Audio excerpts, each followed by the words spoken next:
Friends and family are a big deal. In good times, they make everything better. In tough times, we really rely on them. We all know that.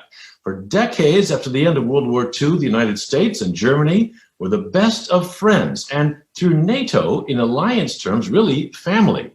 Since the fall of the Berlin Wall, that has gotten a little rockier. Since the election of Donald Trump, it's gotten really rocky. We wanted to talk about where this is going, this old relationship, and I want to do it with an old friend. Ingo Zamperoni is a top TV news anchor in Germany on the ARD channel, their national big-time evening broadcast anchor.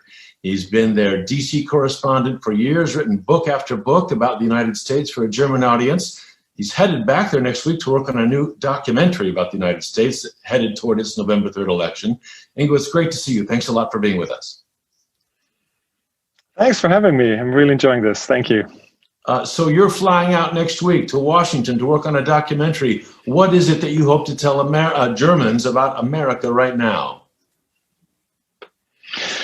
Well, the title of the documentary is Trump, My American Family, and I, basically. And I'd like to break down what this presidency has done with the country, to the country, at the example of my family that is also pretty divided. There are Trump supporters, my father-in-law, and Trump opponents, my wife, Jennifer. And so I'd like to show Germans who are very quickly, like you said, it's a rocky relationship right now between the US and Germany, because I think Germany, maybe more than any other country in Europe, it feels, is outraged at what is happening in the United States with this president. And I'm trying to, it's also what I tried with my books about Trump's America, not to make them want to like President Trump, but make them understand that certain people, conservatives, Republicans, whatever, in America have reasons why they vote for Trump, why they support him. And I'm trying to make people understand or see what those reasons are, which doesn't mean that you have to be okay with it. And you still can, be either appalled or also confused about why people can blend out certain aspects because they are they focus on other aspects that are important to them, the economy or justices at the Supreme Courts and things like that, and still then vote for President Trump. And I think understanding makes it more easier to have a relationship again. I think that's the most important thing at this.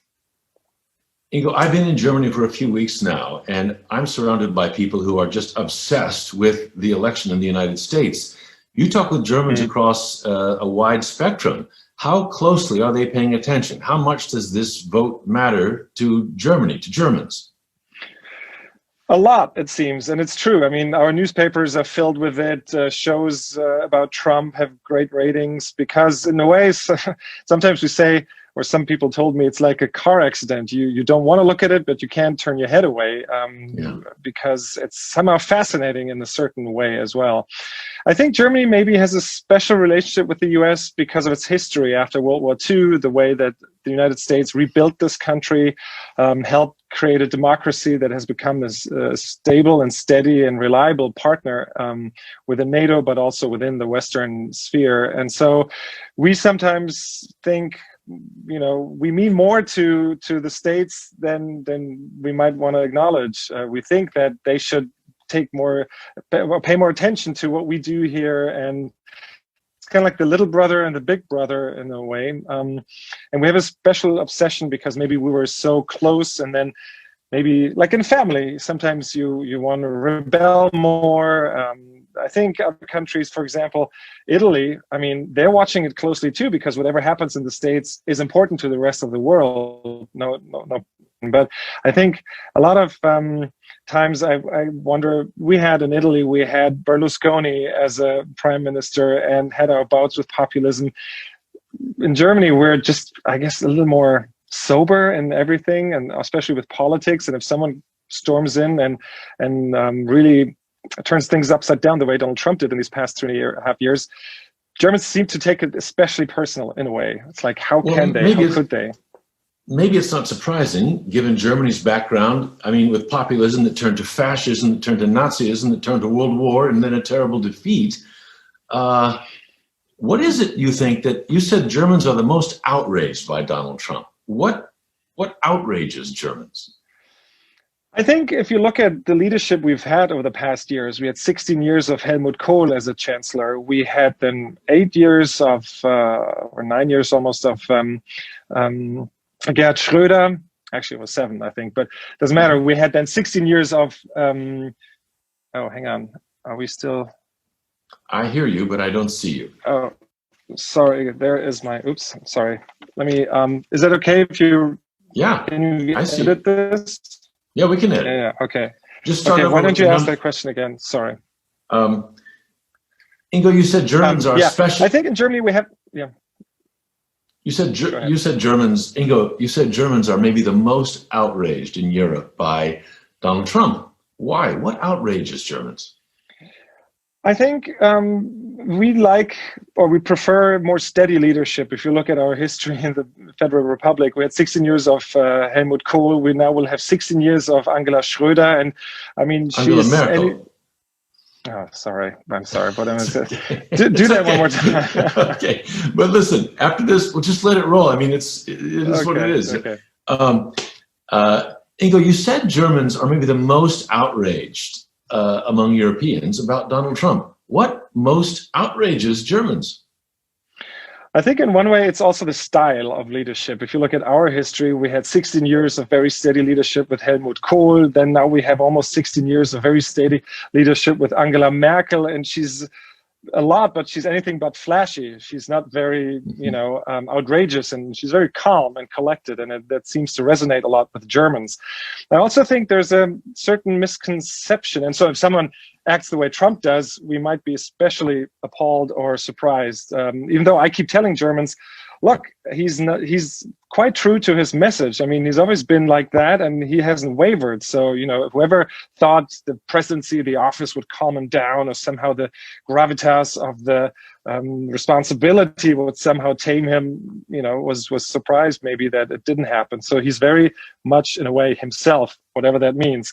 And I think Germans also have this preconceived notion maybe, or this misconception actually, rather. It's a misconception that we think because a lot of Americans look like us and come from Germany maybe, a lot of Americans have German heritage.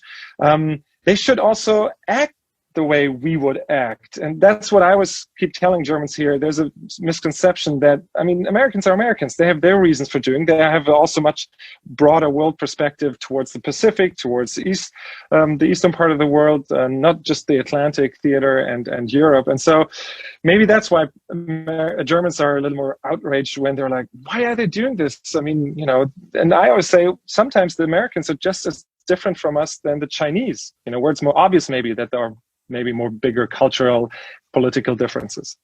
You spend a lot of time in the States. What are the differences? Americans may look at Germans, many Americans, and think the same thing. Hey, they're like us.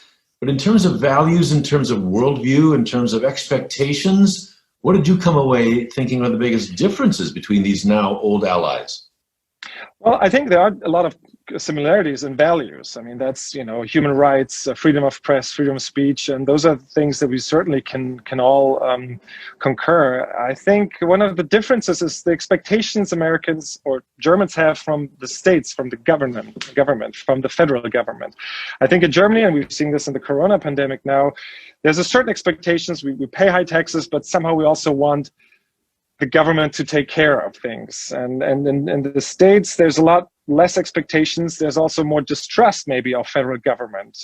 It's a historic reason. You had a revolution because you wanted to separate from a faraway government that seemed oppressive at the time. And so that's the biggest difference on the political scale, I think. That's it's a lot in America. I feel a lot of people are more like, all right, I want to help, but I want to do it here in my neighborhood. I want to spend my money here and help people instead of paying taxes, and who knows what they do with it.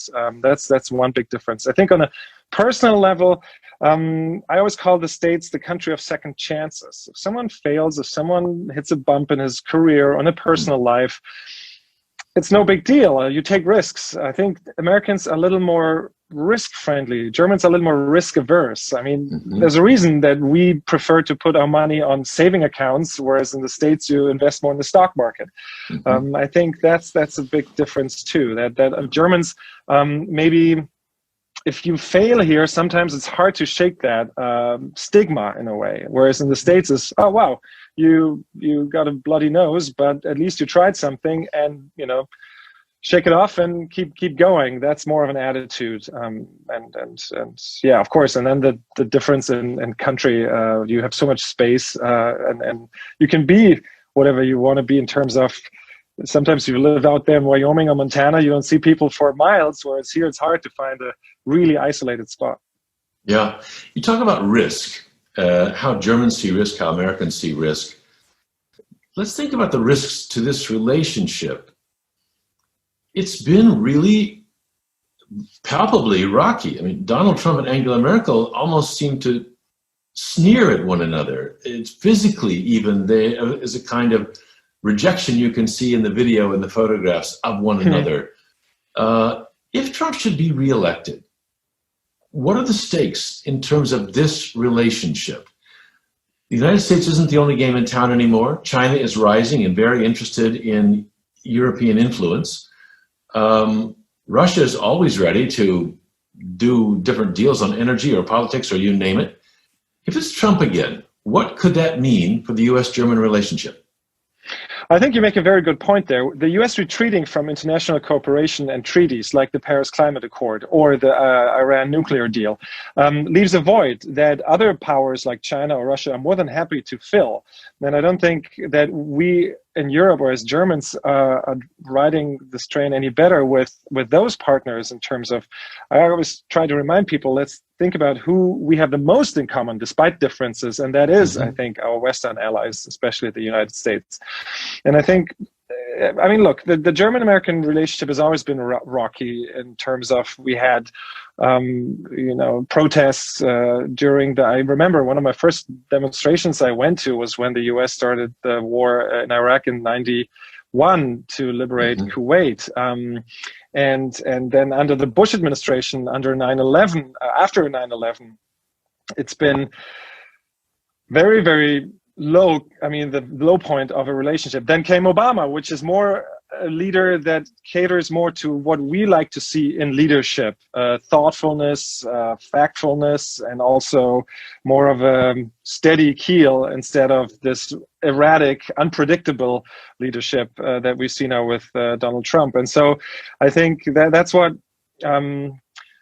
makes it hard for Germans then to accept that 4 more years could very well happen. I think it could damage the relationship even further in terms of cooperation. However, there's another thing I try to remind people. The presidency is not the country. Donald Trump is not the United States. I think there's so much collaboration between Germany and the US on so many levels, on an academic level, students, professors coming both sides of the Atlantic. Even on a political level, the machinery in a way underneath the secretaries of state or other ministries are so intertwined. There's constant. I remember when I was a correspondent in DC, the delegations from the German Bundestag coming to the States on visits, but also vice versa. There is a German-American caucus on Capitol Hill, are much more intertwined. But of course, it's a stress test, and not only for your country, for your democracy, what is happening right now on many levels, but also for this relationship. And I mean, a good friend of mine who's very high up in the German State Department said, I don't think this relationship will survive 4 more years. I'm not quite as pessimistic, but maybe that's not. Oh, but that's also another thing, by the way. I think Americans are more optimistic generally than Germans. And so that's another difference. And I that's something I took away from the States. So I like to be a little more optimistic. But of course, it's hard to make any decisions. And Angela Merkel, I think, does it the right way by not engaging in a lot of these test balloons that Donald Trump releases to see what's happening or to distract even from other things that are happening. And is very like, all right, I've seen so many leaders come and go. I've dealt from Putin to Xi with and George Bush Jr. I mean, George W. Bush. So we'll see what happens. But it's certainly eroding the trust in institutions and also the trust in this bond even further. And withdrawing troops from Germany just to punish a country, Germany, for not keeping up with its NATO commitment of paying 2.5% of its growth. That's, that doesn't resonate well here. It's also, I think, shooting yourself in the foot, because those troops are there for a reason. They're not here to please German taxpayers because American GIs are spending money in German supermarkets, But you have people in the Trump administration talking about putting troops in Poland, putting them further east, saying, who needs it?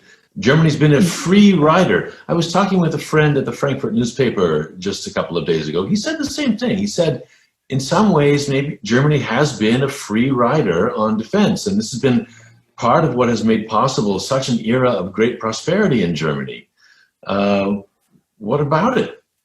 Absolutely, I think you're right, and I always also try to keep to tell people here, we've always been like peace loving, and we don't want to go to war and stuff. But we've always been able to rely on Americans to clean up the dirt and the mess that's been there. We always had the nuclear protection shield from the United States military. We never had to really worry about that.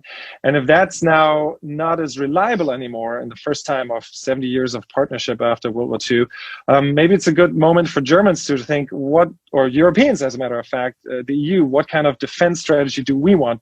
Maybe we should pick up the slack a little more, be more responsible for ourselves, for our security, our national security, and not rely so much on that. And this NATO goal of 2.5% of our GDP is a very good example of Trump actually not being always wrong on everything. I mean, he has quite a few points where he might even be right, like I saying renegotiating NAFTA in a way. That was a deal from the mid-90s when no one had internet at home, right? A lot of things had to, like online commerce had to be renegotiated. It was okay to maybe think about this, or to try a dialogue or whatever that was with North Korea.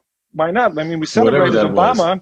Yeah, exactly. But we celebrated Obama that he opened doors with Cuba after 50 years of stalemate. But now, so generally, I think there were some interesting or promising aspects, but of course, again, it's the style, the way. I mean, and I think the 2.5% goal is a good example that, yeah, he was right in a way that we should have maybe paid more just alone to get our military functional. I mean, we have U-boats that don't swim, we have fighter jets that you can barely roll.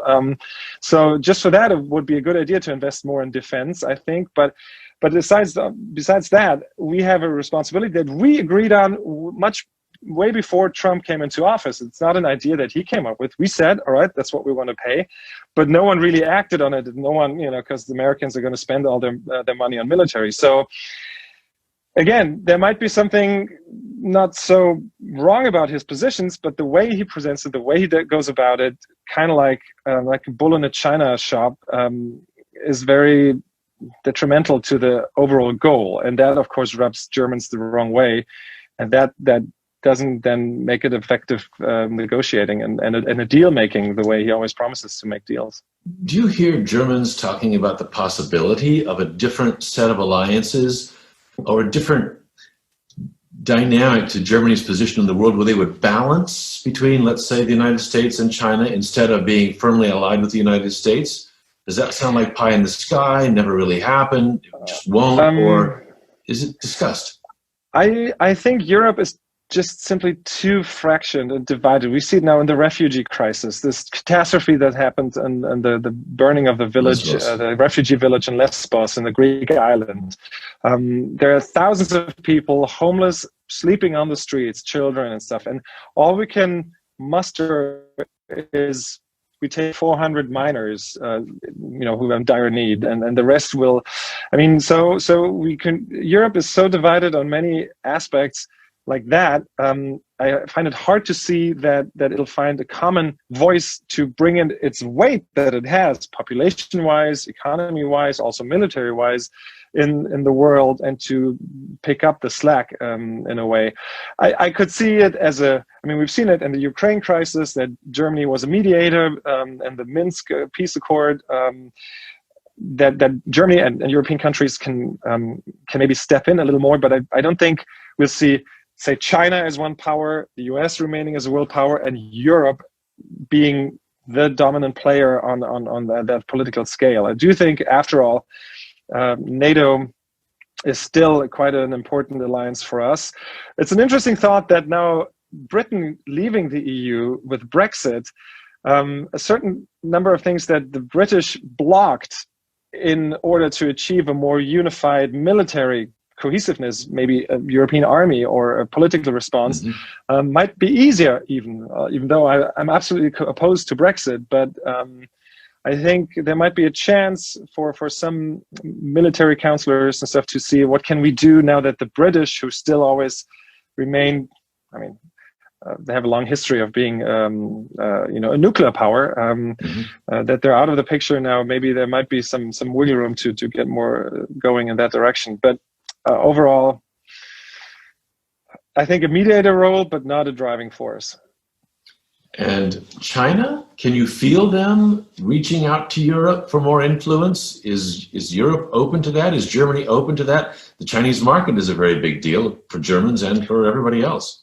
Absolutely. I mean, we see this now with the car industry, which is so pivotal in Germany, really ailing under the coronavirus pandemic. And China, I mean, sales in Germany are going down in the European market, but China as a growing market is so important for them that it's always a difficult line to balance between economic interests for the country and human rights and everything that goes with it, the political aspect. Of course, China is trying to get into the market here and buying, that's their policy. They're very aggressive from the Silk Road project to also buying up companies. But we've covered it quite extensively in our shows. We've done pieces about it, and a lot of companies actually say, and people here are like, it's great, that they're not going bankrupt, these companies, and that there's new money coming in.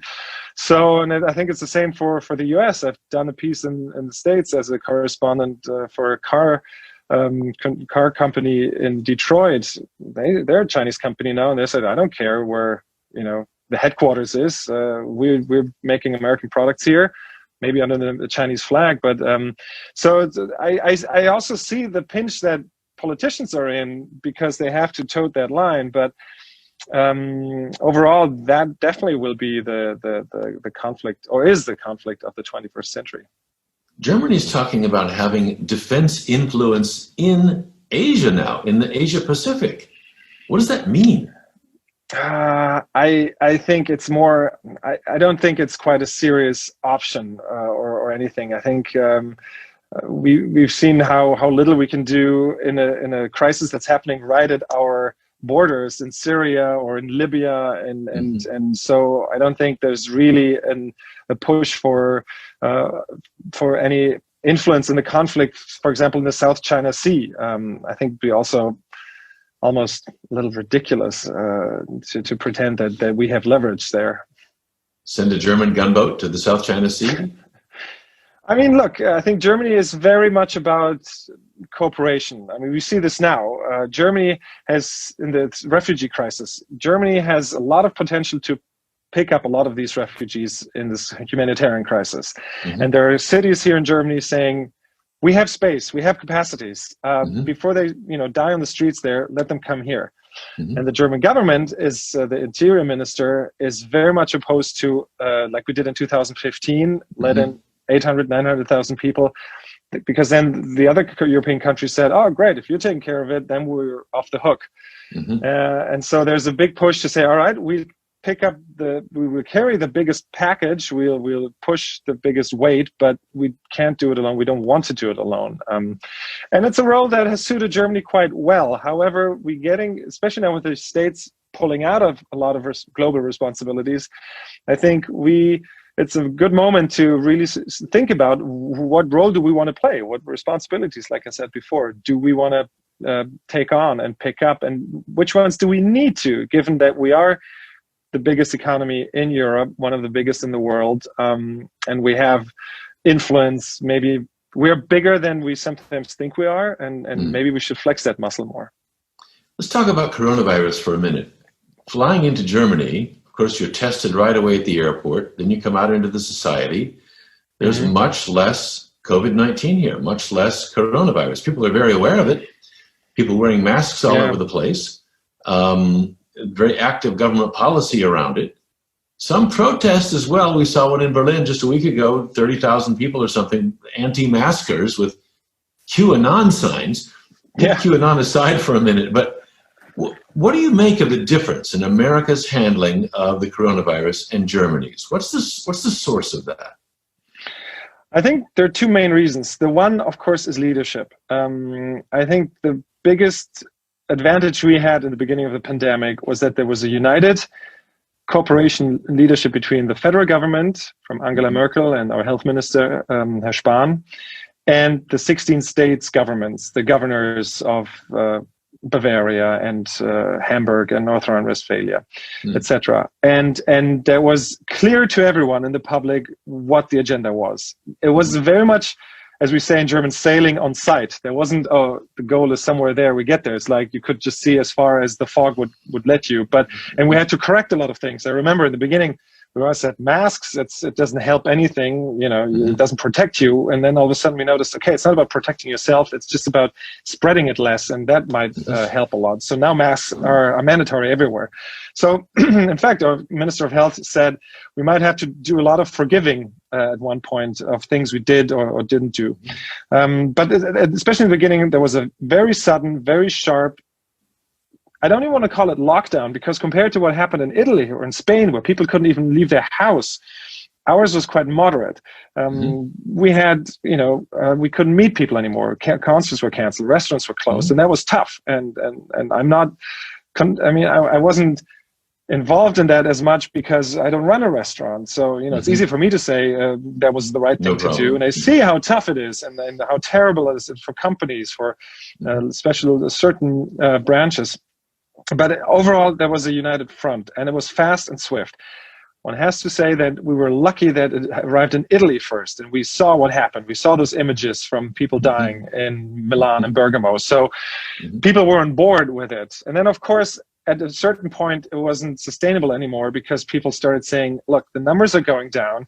Why is our city shut down only because 500 kilometers down the road someone contracted corona? So it started to fizzle a little bit.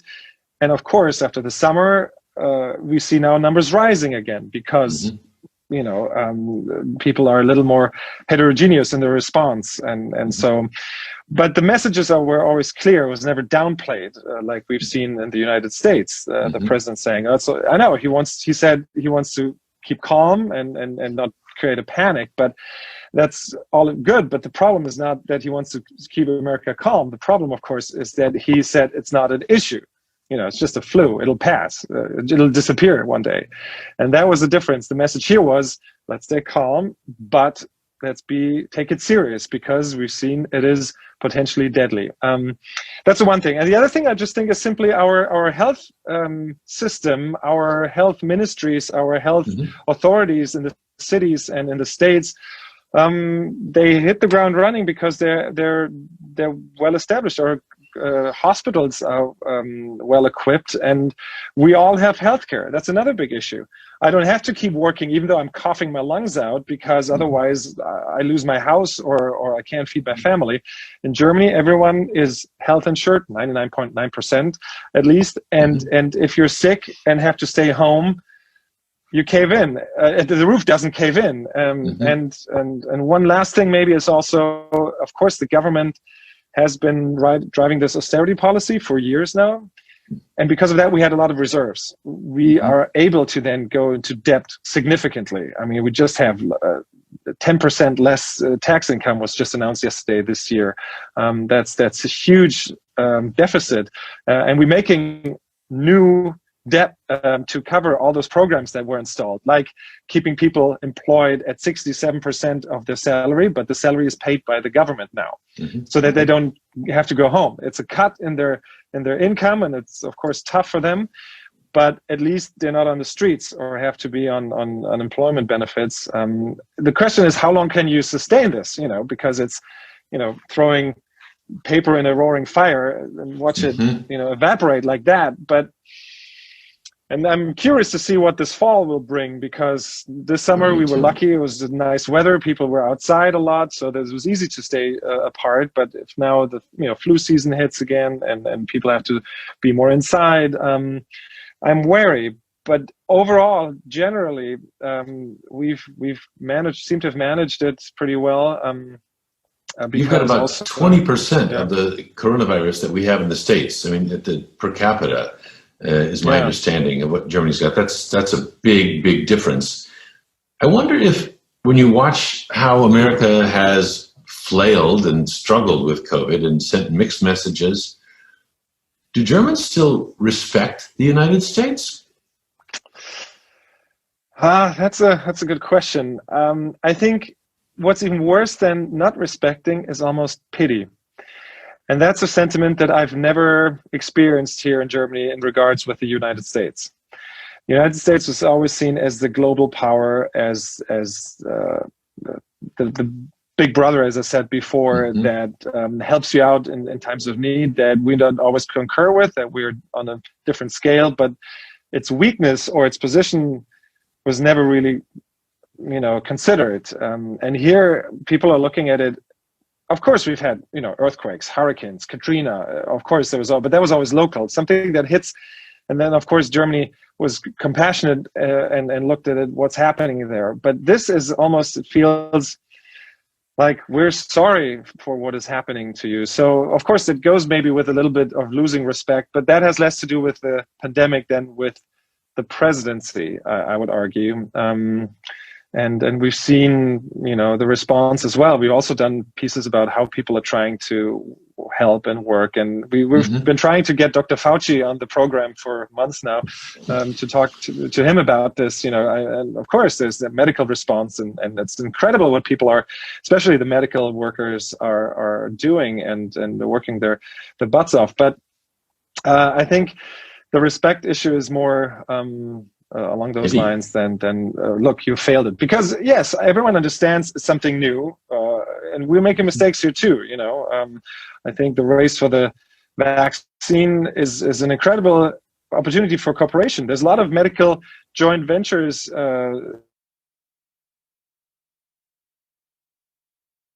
looking for this between American and German. CureVac, for example, this German company that now is working with this fast track program that's been set up in the States to find a vaccine. And so that is there's this great English saying, never waste a crisis.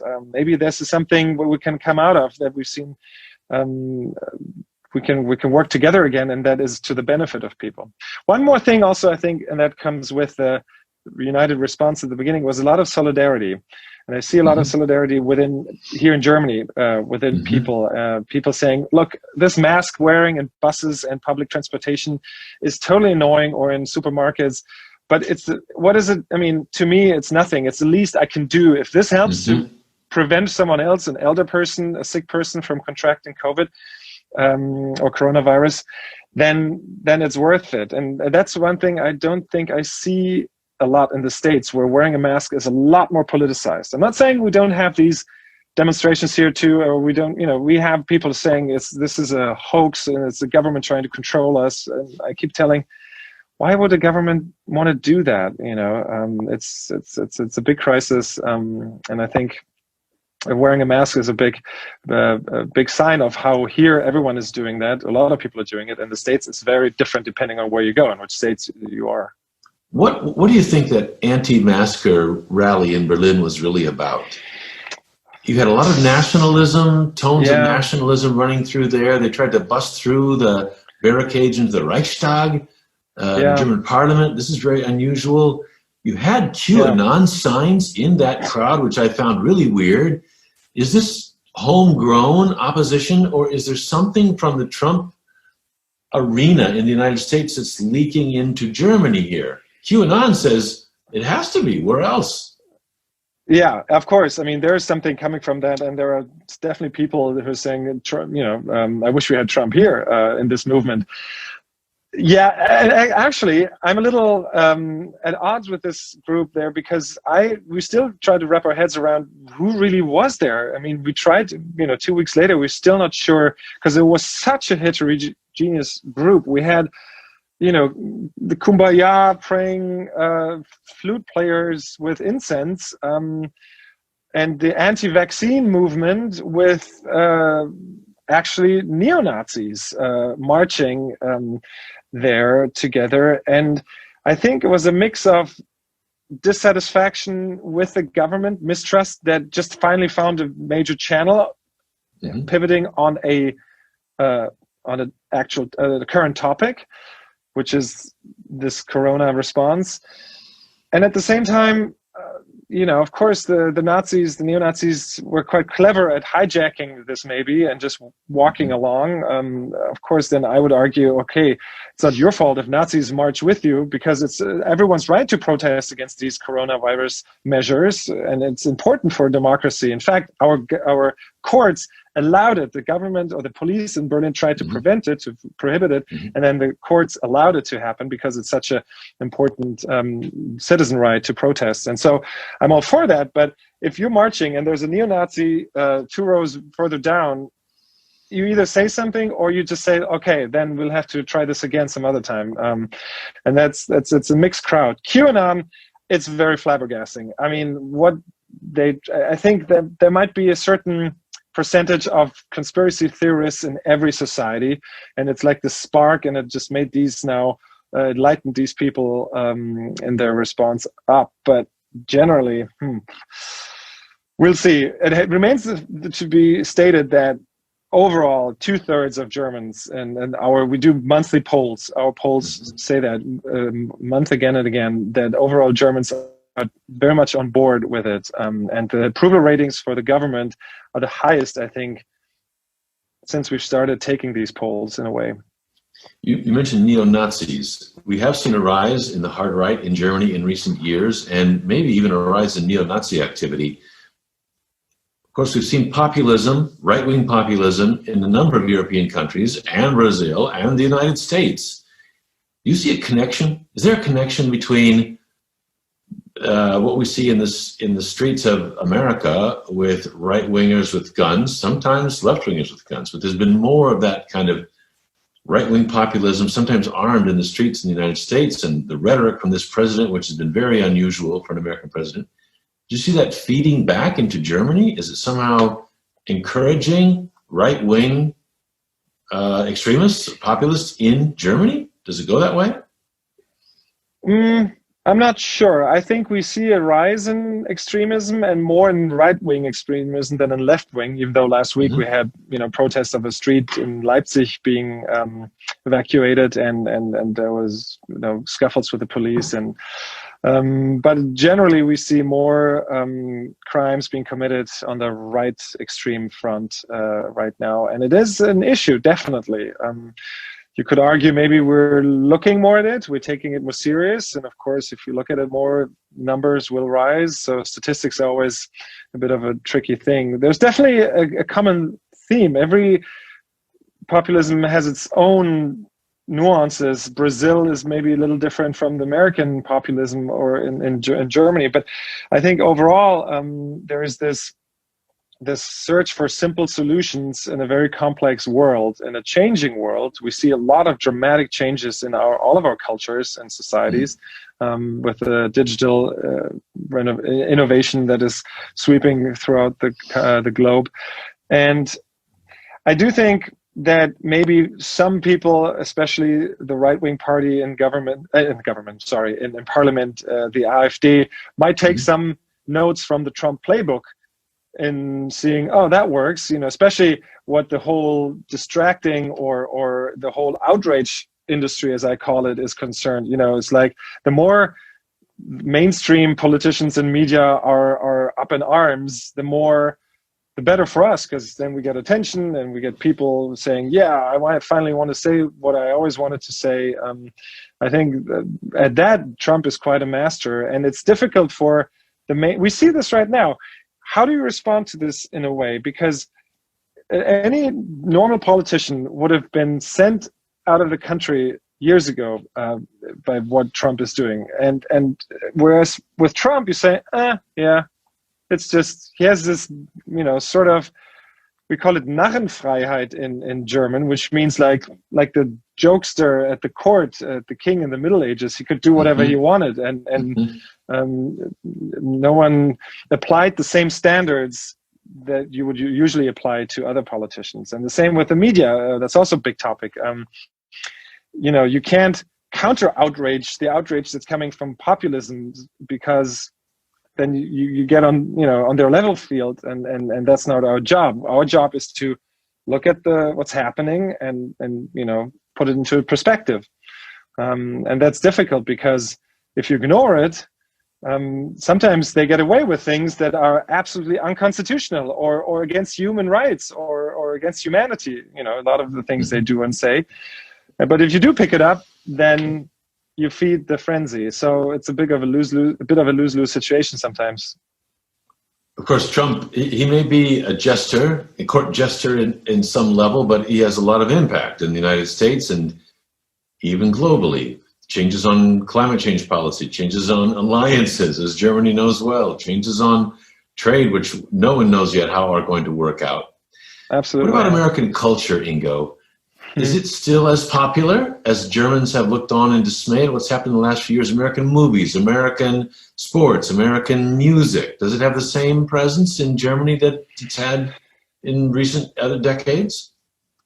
Absolutely. I would say it's actually even rising. I think American culture, and I always laugh at when Germans say, Americans are not cultivated, because they don't have a century-old history. And then I look at they're wearing their Apple earphones and buying their online stuff on Amazon and binge watching on Netflix in the evenings. A lot of the digital innovation and revolution that is transforming our societies and our world in many ways is coming from the States, despite everything, is coming from those thinkers in Silicon Valley. Now, the German Bild Zeitung, our biggest tabloid, ran a 4-day portrait series on Elon Musk, how he comes from South Africa, but he's seen as an American entrepreneur in a way here, and from what is happening over there, and how he's driving innovation with Tesla when Germany is still not able, with our big car industry, still not able to produce an affordable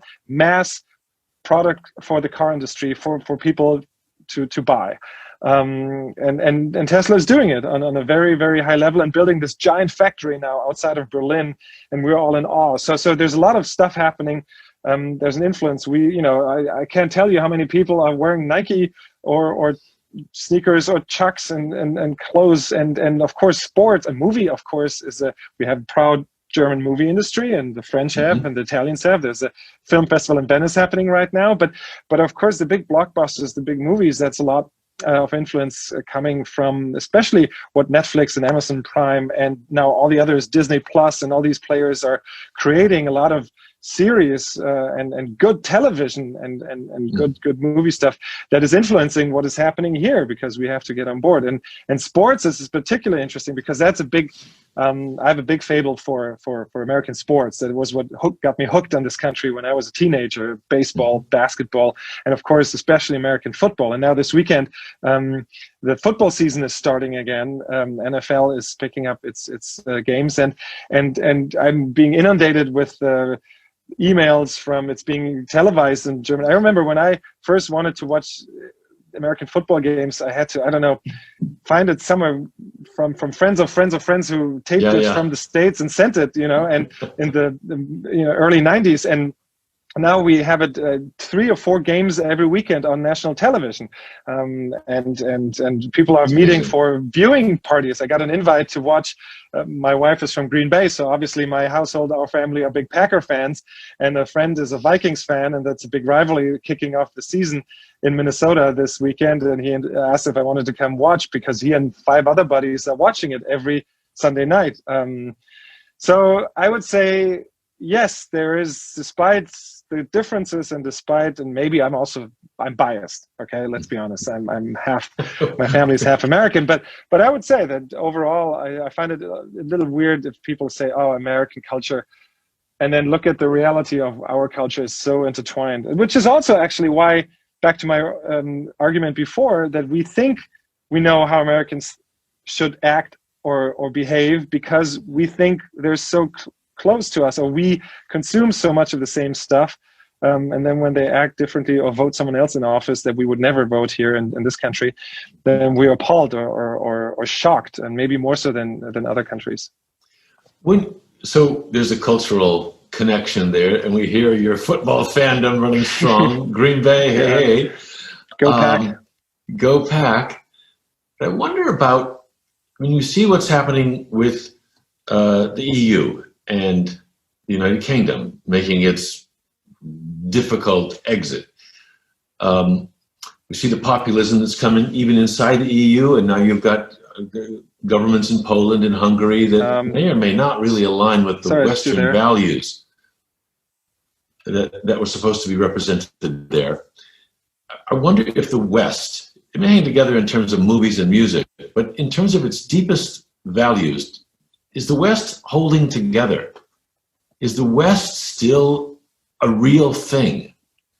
If you've got Europe kind of breaking up, the marriage between Germany and the United States on the rocks, right-wing populists inside the EU now that don't really stand for necessarily human rights or democracy, is the West a real thing? Or is it an artifact of a time that's receding now, behind us? I am very concerned about developments in Europe, or what's happening in Hungary or in Poland, where with the vote of a majority even, certain democratic pillars are being chipped away at. And that is troublesome in many ways. And I always wonder how people have this allure for, we have to have understanding for Vladimir Putin and his stronghold on Russia, or China seems to be working. The economy is rising, and the majority seems to be happy, and we blend out at what cost, at what price. And I see the temptation of following that maybe, but I do think the West is not an antiquated concept. I do think that the core values of the human rights, citizen rights, but mostly freedom. Let's not forget, we celebrate 30 years of German unity this fall, and we next week actually, or in 2 weeks, and we see how we see that what people fought for is what people still yearn for in a way, be able to, and we see in the pandemic now, our freedoms are being restricted. Look how we rebel against that, of the freedom of movement, of meeting people and all this. So I do think the underlying theme, with all its shortcomings, with all its need for tedious compromises, which can be abused, yes, by other movements, but I think in general, this is what ultimately people are pushing for and want for their own lives, but also for their families. That the concept is not outgrown. It's actually more current than ever because it's so under attack. If Joe Biden is elected president and Donald Trump is out, does the German-American relationship go right back to something rich and stable and secure? Or has there been a parting of the ways that will go on? I think this seed of, hey guys, Germans, you kind of have to maybe do your own homework a little bit, and maybe you have to be a little more responsible for yourselves in this world, and think about what role you want to play in this world, and not just rely on the States. I think that seed is planted and is taking roots maybe no matter who's sitting in the Oval Office, and that's not a bad thing. Like I said, never waste a crisis. But like we've seen, the ups and downs of the relationship between the US and Germany, hinging on the presidency, have been there in the past as well, and have been overcome. And granted, we might be a little more extreme in our reactions, like we might be a little more distraught with a presidency like George W. Bush's, or during the Iraq War, which Germany very vehemently opposed, or now under the Trump presidency. And maybe it was a little over the top with the Obama presidency. I think he would have had 80% of the votes if Germans could have voted. That's probably also not quite healthy and exaggerated. And I think with Joe Biden, and it depends on what he does, of course, if he reinstalls all the things that Trump tried to down, of course, the chance to have a little more normal relationship is absolutely there. And I think that's what's going to happen, especially because I think Biden already said that he was going to be more a multilateralist, which is what Germans like to see more in a partnership. We don't believe that much in the saying, if everyone thinks about himself, everyone is thought after. That's a German saying.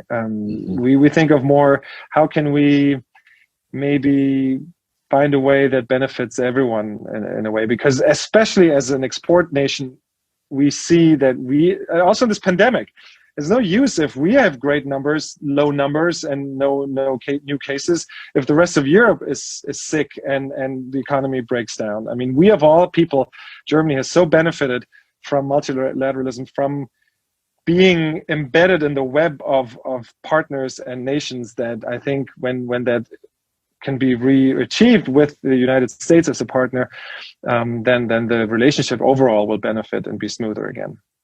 I talked with Peter Fritsche, who's a German historian of Germany, German and American, about the German legacy of fascism and Nazism. He had some concerns about what's going on in the United States right now along these lines, and taking the lessons of Germany and looking at America. Some worries that there are parallels, not the same. It's not the same time. It's not the same politics. It's not the same circumstances, but do you hear Germans looking at the United States when it's at its most populist, or some say now fascist, and worrying that that is something that could consume the United States the way it consumed Germany a century almost a century ago? Yeah, I mean, I don't want to downplay it, and like you said, you can't really compare what happened then, but of course there are certain parallels, of not taking a populist movement serious, and then all of a sudden it's too late because it has installed all these tools of power.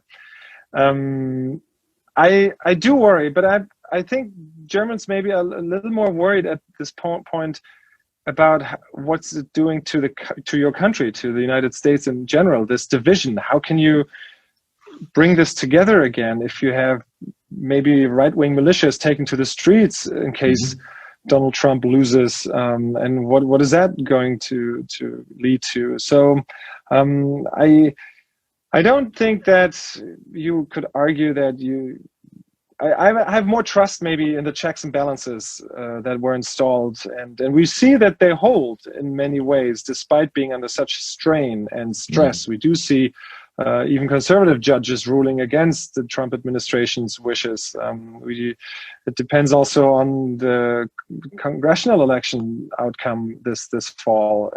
Whether the Senate remains in Republican hands, or whether the Democrats remain in the majority in the House. So I'm not as pessimistic to see that is history repeating itself.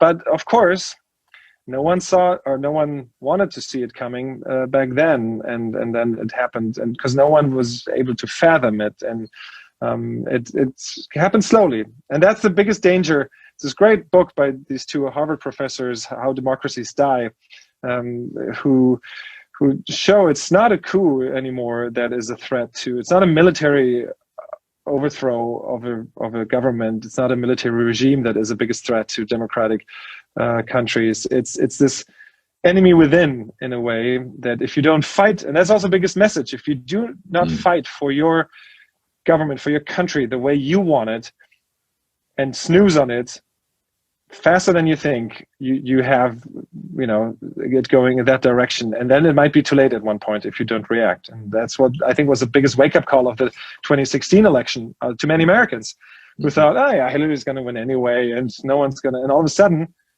maybe I should have gone voting, or maybe I should have been more active trying to convince my neighbors to not vote in a certain way.